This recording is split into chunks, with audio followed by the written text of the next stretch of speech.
Hi viewers, one plus సంస్థ గురించి మనందరికీ తెలిసిందే. ఈ కంపెనీ అద్భుతమైన ఫోన్స్ని డిజైన్ చేస్తూ ఉంటుంది.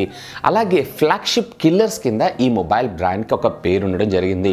అంటే ఏదైతే మనకి ఫ్లాగ్షిప్ ఫోన్లో వచ్చేటువంటి స్పెసిఫికేషన్స్ అన్నిటినీ కూడా వీళ్ళ ఫోన్లో ఉంచడంతో పాటు ప్రైస్ అనేది ఆల్మోస్ట్ ఆల్ దానికి హాఫ్ ఆఫ్ ద ప్రైస్లో మనకు అందజేయడం జరుగుతూ ఉంటుంది. సో దీనికి ఫ్లాగ్షిప్ కిల్లర్ అనేటువంటి పేరు కూడా ఉండడం జరుగుతుంది. అండ్ దీంట్లో వాడేటువంటి ఆపరేటింగ్ సిస్టమ్ అయితే ఆసమ్ అనే చెప్పచ్చు. రీసెంట్గా లాస్ట్ ఇయర్ వీళ్ళు 2 మొబైల్ ఫోన్స్ని లాంచ్ చేయడం జరిగింది. అందులో మొదటిగా OnePlus 6, అలాగే రెండోది OnePlus 6T. After success of ఈ 2 మొబైల్ ఫోన్స్ ఈ సంవత్సరం వీళ్ళు మన ముందుకి OnePlus 7ని తీసుకొని రానున్నారు. ఈరోజు ఈ ఎపిసోడ్లో అసలు OnePlus 7Tలో వీళ్ళు చేస్తున్నటువంటి మార్పులు ఏంటి, దాని స్పెసిఫికేషన్స్ ఏంటి, ఇంతకుముందు OnePlus 6T కన్నా బెటర్గా పెర్ఫామ్ చేయడానికి వీళ్ళు తీసుకుంటున్నటువంటి జాగ్రత్తలు ఏంటి అనే దాని గురించి ఈ ఎపిసోడ్లో మీతోటి నేను ఇన్డెప్త్గా డిస్కస్ చేయబోతున్నాను. సో ఇంకెందుకు ఆలస్యం, let us start the show. Hi, this is Vasu again signing in. Welcome to my channel Vasu tech blogs. OnePlus ఈ కంపెనీ గురించి మీకు స్పెషల్గా నేను చెప్పాల్సిన అవసరం లేదు. ఆల్మోస్ట్ ఆల్ అవాసమ్ ప్రోడక్ట్స్ని అయితే వీళ్ళు డిజైన్ చేస్తూ ఉంటారు. అండ్ యాజ్ ఆఫ్ నో ఈ కంపెనీ వచ్చేటప్పటికే ప్రస్తుతం మనకి కేవలం మొబైల్ ఫోన్స్ని మాత్రమే తయారు చేస్తున్నాయి. Where rest of the companies వచ్చేటప్పటికే టీవీస్, అలాగే పవర్ బ్యాంక్స్, ఇట్లా డిఫరెంట్ ప్రోడక్ట్స్లో కూడా మ్యానుఫ్యాక్చరింగ్లో ఉన్న ఈ కంపెనీ నుంచి మనకి కేవలం మొబైల్ ఫోన్స్ మాత్రమే రావడం జరుగుతుంది. ఇది కూడా ఒప్పోకి సంబంధించినటువంటి ఒక చైల్డ్ కంపెనీ అనే చెప్పచ్చు. ఒప్పోకి సంబంధించినటువంటి చైల్డ్ కంపెనీ మరొకటి వివో, అలాగే ఒప్పోకి సంబంధించినటువంటి మరొక child company Realme. So almost all ఈ బ్రాండ్ నుంచి అంటే OnePlus నుంచి వచ్చేటువంటి మొబైల్ ఫోన్స్ అన్నీ కూడా ఆసమ్గా ఉంటాయి. దీనికి కారణం దీని లోపల ఉండేటువంటి ఆపరేటింగ్ సిస్టమ్, అదేనండి ఆక్సిజన్ OS. ప్రస్తుతం అయితే వీళ్ళు ఆక్సిజన్ OS అని వీళ్ళ ఓన్ UI ఇంటర్ఫేసెస్ మీద వీళ్ళ మొబైల్ ఫోన్స్ని రన్ చేస్తున్నారు. వేర్ ఇన్ ప్రీవియస్లో వచ్చేటప్పటికే మనకి సైగ్నోజెన్ మోడ్ అనే ఒక ఆపరేటింగ్ సిస్టమ్తో ఈ ఫోన్స్ లాంచ్ అవ్వడం అయితే జరిగింది. ఏదైతే మనం OnePlus 1 లేదా OnePlus 2 మొబైల్ ఫోన్స్ చూసాము, వీటన్నిటిలో కూడా మనకి సైగ్నోజెన్ మోడ్ ఆపరేటింగ్ సిస్టమే రావడం జరుగుతుంది. ఆండ్రాయిడ్ ఆపరేటింగ్ సిస్టమ్ లేదా Android powered by operating systems అన్నిటిలో కూడా one of the best operating system అని చెప్పచ్చు. అలాగే వీటి సాఫ్ట్వేర్ అప్డేట్స్ కూడా ఆసమ్గా ఉంటాయి. సో అందుకే OnePlus కంపెనీకి ఇంత పెద్ద పేరు. ఇకపోతే హార్డ్వేర్ పరంగా కూడా వీళ్ళు టోటల్ ఫ్లాగ్షిప్ కిల్లర్ ఫోన్స్ని డిజైన్ చేస్తూ ఉంటారు. యాజ్ ఆఫ్ నౌ ప్రస్తుతం పోకో వచ్చిన తర్వాత నో మోర్ ఫ్లాగ్షిప్ కిల్లర్ అనే పేరు దీనికి లేకుండా పోయింది. ఎందుకంటే పోకో F1 వచ్చేటప్పటికే టోటల్లీ 2018కి సంబంధించిన ఫ్లాగ్షిప్ కిల్లర్ ఫోన్ అని చెప్పచ్చు. యాజ్ ఆఫ్ ఈ కంపెనీ మనకి మొట్టమొదటిసారిగా పరిచయం అవుతున్నప్పుడు వీళ్ళు మనకి ఇచ్చినటువంటి కమిట్మెంట్ కూడా అదే, ఏంటంటే ఫ్లాగ్షిప్ కిల్లర్ ఫోన్స్ని డిజైన్ చేస్తామని. ఫ్లాగ్షిప్ కిల్లర్ ఫోన్స్ అంటే ఏంటి అంటే ఒక ఫ్లాగ్షిప్ ఫోన్లో ఉండేటువంటి స్పెసిఫికేషన్స్ ఏవైతే ఉన్నాయో, ఉదాహరణకి మీరు శాంసంగ్ Note 9 తీసుకోండి, లేదా శాంసంగ్ S9 తీసుకోండి, లేదా iPhone XS తీసుకోండి. లేదు అన్నట్లయితే కనుక మీరు ఏదన్నా ఒక బ్రాండ్కి సంబంధించినటువంటి టాప్ అండ్ ఫోన్ స్పెసిఫికేషన్స్, అంటే టాప్ అండ్ ఫోన్ ఏదైతే ఉందో, అంటే హైయెస్ట్ రేంజ్ ఉన్నటువంటి మొబైల్ ఫోన్ ఏదైతే ఉందో అదే ధరకి సగానికి లేదా ఇంకా ఆల్మోస్ట్ ఆల్ చాలా వరకు వీళ్ళు తగ్గించి వీళ్ళ ఫోన్స్ని అమ్మడం జరుగుతూ ఉంటుంది. అంటే మనకి total high and configuration which comes with less price. So అలాంటి మొబైల్ ఫోన్స్ అన్నిటిని మనం ఫ్లాగ్షిప్ కిల్లర్స్ అని అంటాం.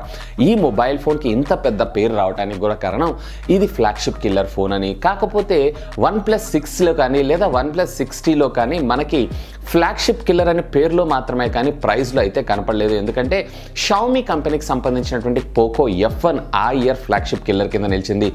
చూద్దాం ఈ సంవత్సరం అయినా కానీ ఈ కంపెనీ ఫ్లాగ్షిప్ కిల్లర్ అనేటువంటి పేరు నిలబెట్టుకుంటుందా నిలబెట్టుకోదా అనేది. ఇకపోతే ఒకసారి దీనికి సంబంధించినటువంటి హార్డ్వేర్ కాన్ఫిగరేషన్ విషయానికి వచ్చారు అన్నట్లయితే కనుక దీంట్లో వచ్చేటప్పటికే 855 చిప్సెట్ ప్రాసెసర్ వాడుతున్నారు. వేర్ ఆల్రెడీ క్వాల్కమ్ రీసెంట్గా అనౌన్స్ చేసేసింది. సో ఈ క్వాల్కమ్ 855 చిప్సెట్ ప్రాసెసర్ వచ్చేటప్పటికే ఆక్టా కోర్ పెర్ఫార్మెన్స్ మనకు అవుట్పుట్ ఇవ్వడం జరుగుతుంది.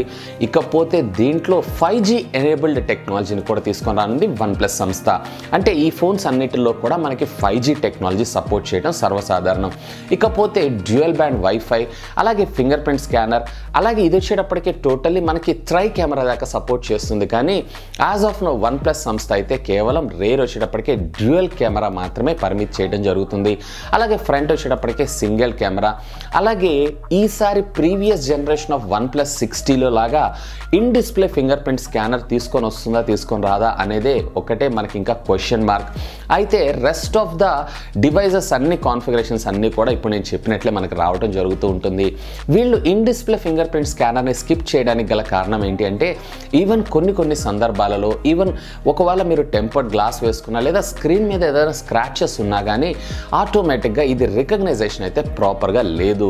ఆల్మోస్ట్ ఆల్ చాలా కంపెనీస్ అయితే ఇన్ డిస్ప్లే ఫింగర్ ప్రింట్ స్కానర్ని తీసుకొచ్చినాయి. కానీ వీటికన్నా రియల్ టైంలో వచ్చేటప్పటికి మనకి బేసిక్గా వెనక ఫిజికల్గా ఉండేటువంటి ఫింగర్ ప్రింట్ స్కానరే పర్ఫెక్ట్గా వర్క్ చేయడం జరుగుతుంది. అంటే రెగ్యులర్గా మనం ఫోన్స్ అన్నింటిలో వాడుతూ ఉంటాం కదండి, రేర్ ఫింగర్ ప్రింట్ స్కానర్ లేదా సైడ్ ఫింగర్ ప్రింట్ స్కానర్లో లేదా ఐఫోన్స్కి వచ్చినట్లు హోమ్ బటన్ మీద ఫింగర్ ప్రింట్ స్కానర్ ఉంటుంది కదండి. సో ఇదైతే పర్ఫెక్ట్గా వర్క్ చేయడం జరుగుతుంది. So as of now one plus సంస్థ కూడా ఈ ఆన్ డిస్ప్లే అంటే ఇన్ డిస్ప్లే లోపల ఉండేటువంటి ఫింగర్ ప్రింట్ స్కానర్ని రిమూవ్ చేసేటువంటి పనిలోనే ఉందని అనుకున్నాం. అలాగే దీంట్లో వచ్చేటప్పటికే స్టాండర్డ్ 3.5mm జాక్ని కూడా వీళ్ళు రిమూవ్ చేసేసారు.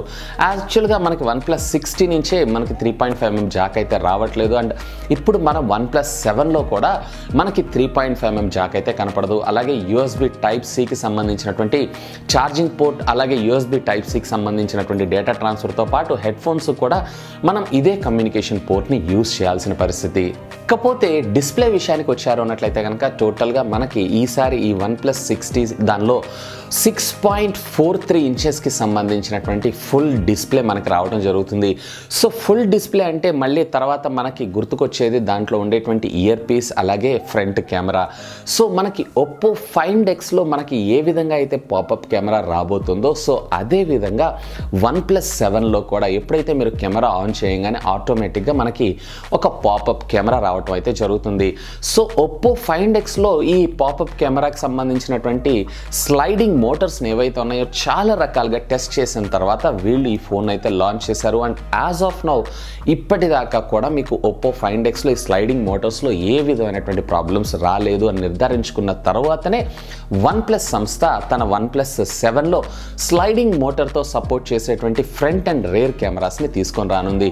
సో రేర్ అయితే మనకి నార్మల్గానే ఉండడం జరుగుతుంది. సో ఫ్రంట్ వచ్చేటప్పటికే టోటల్లీ మనకి ఈ సెల్ఫీ కెమెరాస్ ఏవైతే ఉన్నాయో ఈ పాపప్ మోటార్లో అంటే ఈ పాపప్ స్లైడర్లో మనకి ప్లేస్ చేయడం జరుగుతుంది. వేరే ఇందులోనే మనకి సెన్సార్స్ ఇవన్నీ కూడా మనకి రావడం జరుగుతుంది. సో వీటన్నిటిని బేస్ చేసుకొని టోటల్లీ మనకి ఎడ్జ్ టు ఎడ్జ్ డిస్ప్లే వచ్చేటువంటి అవకాశం ఉంది ఈ వన్ ప్లస్ 7 సంస్థలో.